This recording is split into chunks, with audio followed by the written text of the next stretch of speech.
Dr. King's speech at the Washington Monument, when he did call America to task, asking America to live up to its creed, to fulfill its promissory note that it had made to the people so long ago and had yet to fulfill, when he called America to task, there were people in this country that began to listen. There were seeds planted and changes began. But it's been a long struggle, and I want to remind all of you who are immigrants, and I want to remind all of you who are children of immigrants, that the struggles that preceded this immigrant generation were immense struggles. They were struggles of people that gave up their lives. People like Medgar Evers, who was shot in the back by a white supremacist.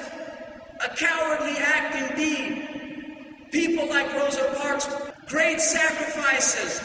People that were chased by dogs, vicious dogs.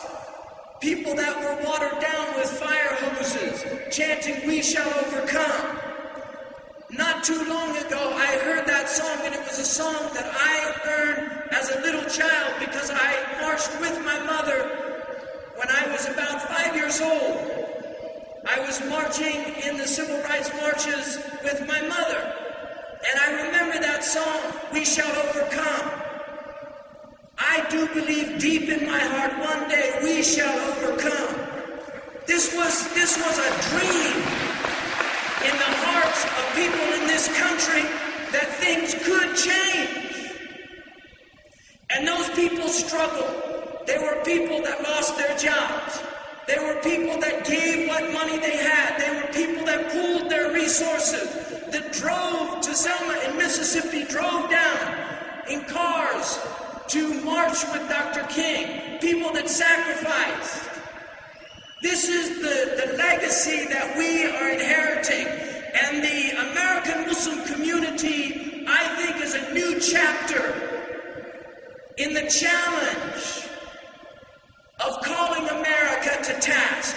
I believe that we are a historic community and that we can help America, become the ideal America that the founding fathers talked about when they put in the preamble of the Constitution in order to form a more perfect union, acknowledging that the perfection was far from there, but this was the desire of these people to form a more perfect union. And so I believe that it's the challenge of the American Muslim community to call American people to task. It's the challenge of us as a community to remind the people of this country, you have to live up to the creeds that make this country a country that has some of the highest principles in human political history. The creed that all men are created equal. We have to call Americans to account. This is a creed that Americans say that they believe and live by. All men are created equal. We have to call Americans to account. This is a country that declares liberty and justice for all. Liberty and justice for all. Not liberty and justice for the people of the Beltway. Not liberty and justice for George Bush and the people in power. Not liberty and justice for all the banks that are being bailed out with American taxpayer dollars. Not liberty and justice for the American people alone, but liberty and justice for all. Liberty and justice for all. Reflect on that meaning for all. We want liberty and justice for the people of Palestine. We want liberty and justice for the people of Kashmir. We want liberty and justice for the people of Georgia. The people of Georgia who have a right to self-determination. We want people of Georgia right now who are suffering the egregious and barbaric attacks of a country that knows it has no right being in Georgia. But George Bush sounds deeply hollow when he condemns the acts of the Russians against the Georgians when we have our own problem in Iraq. And by the way, if the people in America don't know it, Iraq is Arabic for Vietnam.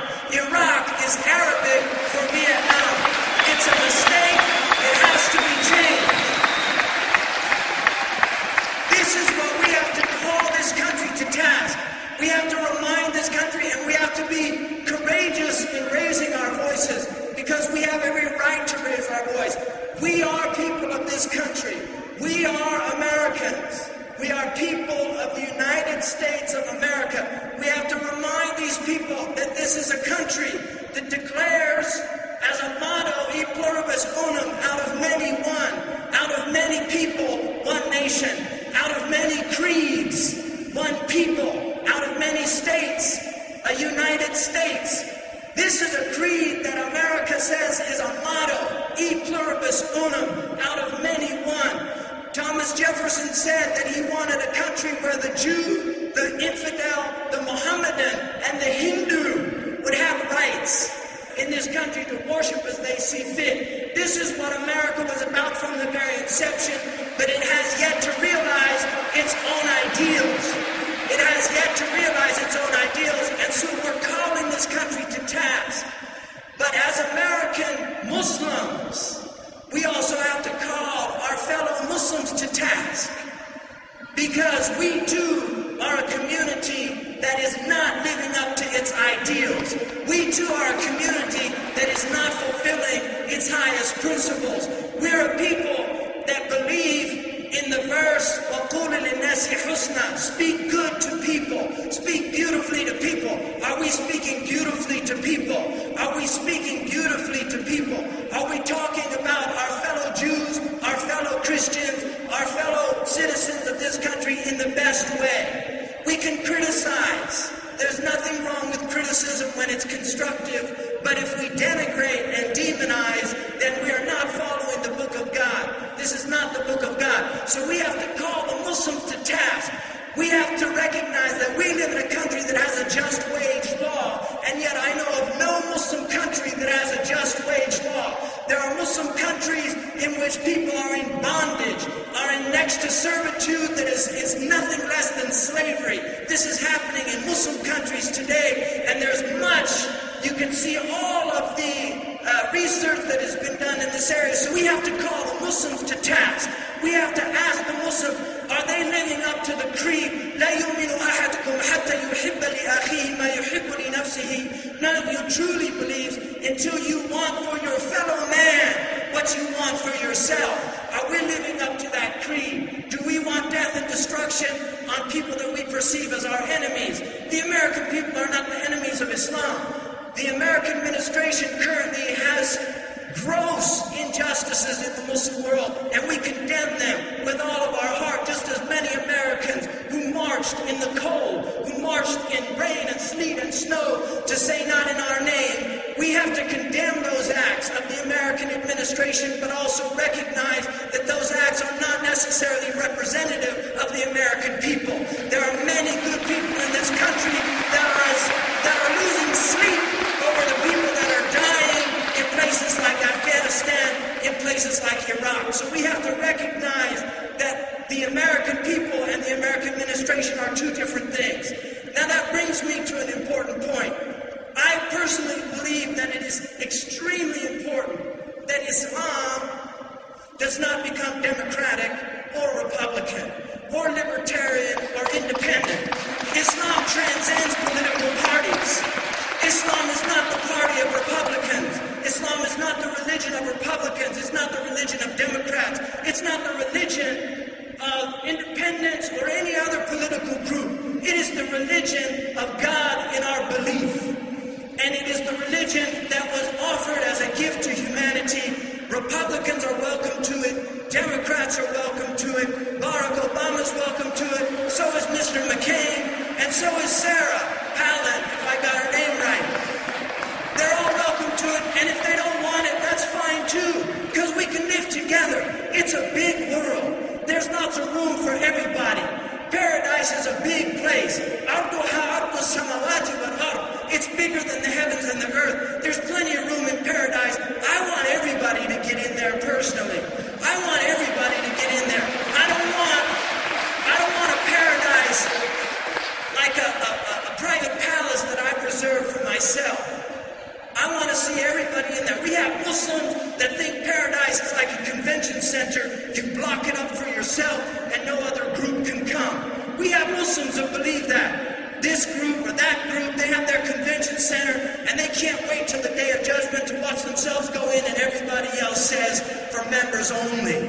For members only. That's not paradise in my understanding. So we have to recognize Islam cannot be a party religion.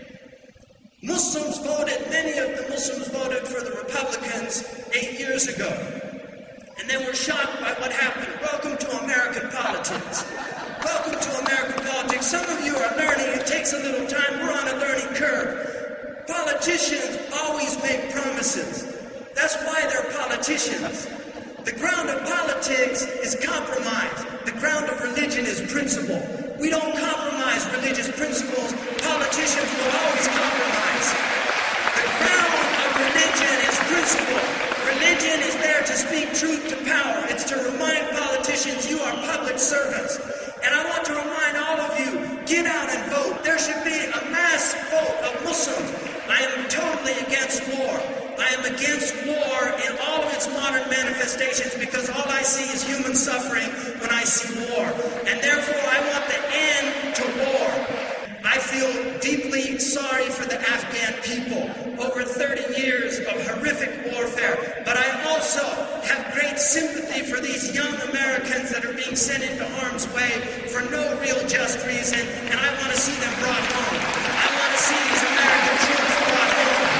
Many of these young men and women that are serving are fine and decent people. And they join the American military in order to further their educations, in order to learn a trade, in order to learn an honest livelihood, but they have been put in harm's way. The other very important thing is that Guantanamo Bay needs to be shut down. I said this last year, but I reiterate it. Guantanamo Bay is a sin against the history of this country. Torture, there is no room in the American creed of human dignity for torture. There is no room. We condemn torture. Islam condemns torture. 1400 years ago, our Prophet said, the people that have the greatest chastisement on the day of judgment and in hell are the people who tortured people in this world. That is our Prophet ﷺ. We do